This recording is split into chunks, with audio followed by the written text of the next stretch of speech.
दोस्तों नमस्कार। आपका हार्दिक स्वागत है आपके अपने चैनल लीगल आई में। यह अंधकार से प्रकाश की ओर चलने की व्यवस्था का चित्रण करता है। आज हम विचार करेंगे वैदिक शिक्षा पद्धति और वर्तमान शिक्षा पद्धति में क्या अंतर है और कौन सी हमारे लिए उपयुक्त है। सबसे पहले हम वैदिक शिक्षा पद्धति की बात करते हैं। उस टाइम हमारे हर चीज़ों के बारे में प्रैक्टिकल साथ के साथ लगा हुआ होता था, और जब बच्चा आश्रम से बाहर आता था वो संपूर्ण व्यक्तित्व का मालिक होकर आता था। लेकिन आज की जो पद्धति है उसमें थ्योरी बहुत है, प्रैक्टिकल नहीं है। ग्रेजुएशन के बाद भी बच्चा ये ढूंढता है कि मुझे कोई क्लरिकल जॉब मिल जाए, क्योंकि उसके पास कोई ऐसी स्किल नहीं है कि वो कुछ कर सके। वो सिर्फ इस भरोसे है कि गवर्नमेंट उसके लिए कोई काम करेगी और उसको जॉब मिल जाएगा और उसकी आर्थिक तंगी दूर हो जाएगी। लेकिन समस्या ये है कि गवर्नमेंट है क्या? कुछ चुने हुए आदमी जो इलिटरेट भी हो सकते हैं, जिनको कोई ज्ञान ना हो, वो भी मंत्रिमंडल में आ जाते हैं और वो अपनी थ्योरी लगाते हैं। और उनकी थ्योरी क्या है? जब उनको प्रैक्टिकल का पता ही नहीं और अपनी थ्योरी का पता ही नहीं तो वो लगाएंगे क्या? उनके नीचे आईएएस आईपीएस ऑफिसर होते हैं। बेसिकली जिम्मेदारी उन लोगों की है, क्योंकि वो क्वालिफाइड भी होते हैं और मेंटली अलर्ट भी होते हैं। लेकिन वो जो ब्रह्मांड है, जो अलग अलग देश हैं, उनकी शिक्षा पद्धति का अध्ययन नहीं करते। जो चली आ रही है उसमें कोई सुधार का प्रयोग नहीं करते। हाँ, क्या करते हैं कि उनके ऊपर बर्डन आए। जैसे उन्होंने बीए को 3 साल का कर दिया, 1 साल का और बर्डन आ गया पेरेंट्स के ऊपर। लेकिन उसका इफेक्ट क्या हुआ? कुछ नहीं। और जब उसका कोई इफेक्ट नहीं हुआ तो वो फिर वहीं लाइन में खड़ा है।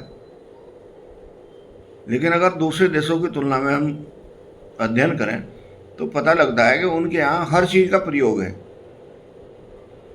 जैसे रिसेंटली मैंने एक ट्यूब देखी तो उसमें वो बता रहे थे कि जापान में किस तरह से पढ़ाई होती है। वहाँ सारा काम प्रैक्टिकल है।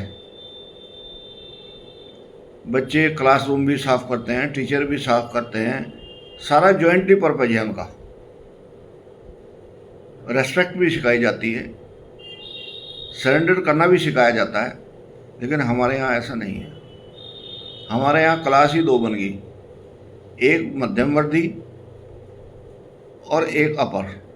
अपर वाले अपने बच्चों को कॉन्वेंट में पढ़ाते हैं, उनको अंग्रेजी के अलावा और ड्रेस कोड के अलावा कुछ नहीं आता।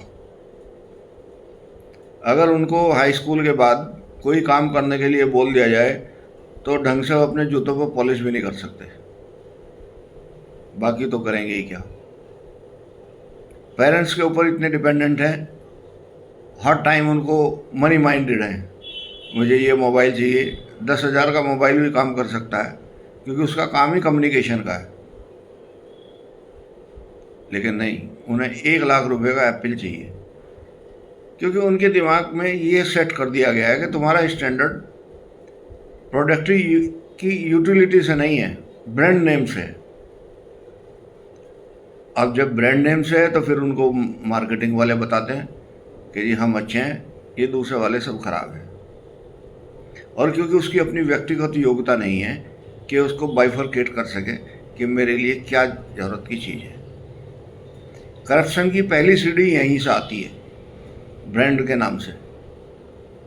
अगर कोई चीज़ 10,000 रुपये की काम कर रही है और वो उपयुक्त है उसके लिए और टेक्निकली साउंड है, लेकिन वो 1 लाख रुपए की चाहता है, तो 90,000 का जो डिफरेंस है उसका गार्जियन कहाँ से पूरा करेगा और ये कहाँ से पूरा करेगा?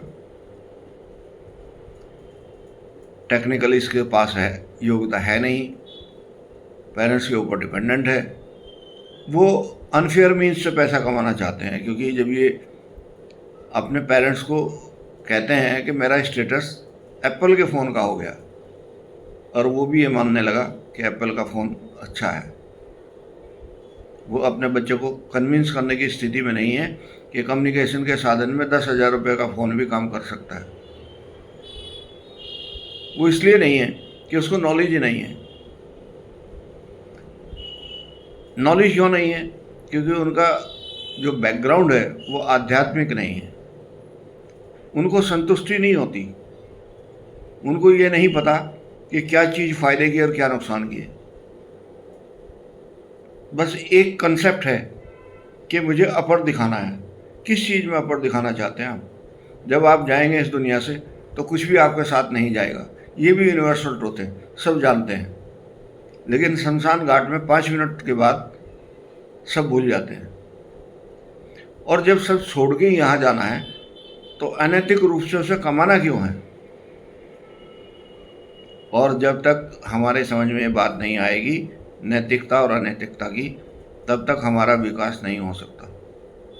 और उसके लिए हमें ईश्वर से प्रार्थना करनी पड़ेगी कि हमें सद्बुद्धि दे, अच्छे आचरण करने की कैपेसिटी दे और हम अच्छा आचरण करें, ध्यान करें, जाप करें, पूजा पाठ करें। ये क्योंकि इंडिविजुअल व्यवस्था है, दूसरा आदमी इसमें कोई सहयोग नहीं दे सकता। इसलिए आपको अपने आप ही करना है और अपने आप ही अनुभूति लेनी।